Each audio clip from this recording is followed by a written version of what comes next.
Into this big story and the Obama's Wednesday visit to the White House amid a report of tension between the camps of the 44th and 46th presidents. Let's bring in the co-founder of the Rural Voter Institute, Isaac Wright, and America First Policy Institute Chief Communications Officer Marc. Gentlemen, welcome. Thank you for having me. Good to be here. From the government watchdog report on Afghan evacuees, quote, we determined some information used to vet evacuees through U.S. government databases such as name, date of birth, identification number, and travel document data was inaccurate, incomplete, or missing. We also determined CBP admitted or paroled evacuees who were not fully vetted into the United States.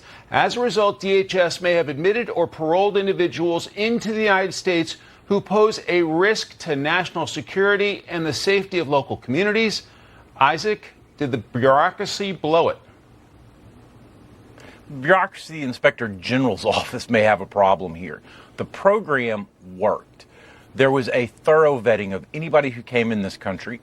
And in fact, there were two people that the system caught who tried to enter that it stopped from entering because the system worked. The Inspector General's report seems to be just an incompetent hack job, frankly, in that it misses the 7 of the 8 agencies that were involved in the vetting process and leaves out the work of 7 out of 8 agencies involved and focused only on one for some reason. Those other 7 agencies were part of that thorough vetting process, and they cite that some refugees, and keep in mind, these aren't just average citizens. These are the people who stood with our soldiers on the front line. These are the people that our veterans who came back to this country depended on day to day to survive in Afghanistan. These folks didn't always have a birth certificate because they were in a country that was a war-torn country. And so there were some people who didn't have a birth certificate but had a birth year, and so they were assigned January 1st of that year. And the Inspector General's report seems to be politically motivated because if it was really interested in more thorough vetting, which I would remind you, the vetting is an ongoing process. People who entered under SIV, the SIV program, are continually getting vetted. They would have called on Congress to pass the bipartisan bill for Afghan refugees right now to move them into a permanent visa situation where they would continue to get additional screening. Okay, from the Washington Times, one evacuee just liberated from prison by the Taliban was cleared to reach the U.S. Another reached the U.S. and was released only to have the FBI conclude 3 months later that the evacuee posed national security concerns. The evacuation was constructed so hastily that the department wrote procedures on the fly with screening decisions made on an ad hoc basis, said the audit released Tuesday. Marc, how damning is this report? It's extremely damning, and it's just another example. There's nothing this administration can do right. They were warned about this. This IG report obviously shows this, and it's not just the potential threats that are also coming in from Afghanistan. Let's remember, because of the southern border, you have known people on the terrorist watch list coming across the southern border. We've got crime going on rampant in our cities, and this is why people feel unsafe, and this administration is powerless. They're doing nothing about it. And this report just underscores that even though they were warned and they guaranteed the American people, as Kevin's report had earlier tonight, they failed once again. Former President Obama, back at the White House today, spoke about the Obama-Biden relationship today. Let's play it.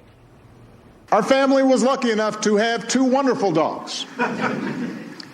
But I was even luckier to have a chance to spend 8 years working day and night with a man who became a true partner and a true friend.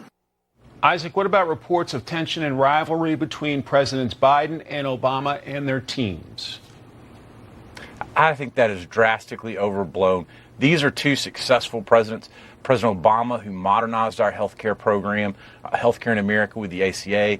President Biden, who just passed major legislation, the Inflation Reduction Act, to cut the national deficit, to further help lower health care premiums and prescription drug costs for all Americans, who passed something Donald Trump tried to do for 4 years and couldn't, giving Medicare the ability to negotiate prescription drug prices. These are 2 monumental, historic presidents who have worked side by side to make our country stronger. And I think this idea of tension is far overblown. I think we need to look at the accomplishment, and it proves how closely they've been able to work together successfully. From the Washington Post, some Biden loyalists are resentful that Obama didn't throw his weight behind Biden's presidential aspirations, complaining that even now Obama's team does not fully respect Biden. Obama loyalists are frustrated that Biden's aides regularly boast of how they have avoided the mistakes of the Obama White House, such as failing to sufficiently tout the president's accomplishments. Democratic leaders say they urgently need both presidents to bolster party turnout in the upcoming midterms. Obama is revered by many in the Democratic base, while Biden retains a strong appeal to Democratic centrists and has drawing power as the sitting president. Mark, what do you make of it? Well, I mean, they'll say all the right things from behind the podium, but there's absolutely tension going on, and it's obvious. You've got a very popular former president in Obama. You have a very unpopular president in Joe Biden. And on top of that, let's not forget, it was Barack Obama who reportedly didn't want Joe Biden to run in 2020 and said never underestimate Joe's ability to mess things up, and he's doing it. So, I mean, he's really ruining Obama's legacy because of the failures of his own administration. Isaac Wright, Mark Lauder, we have to leave it there. Gentlemen, thanks very much. Thank you.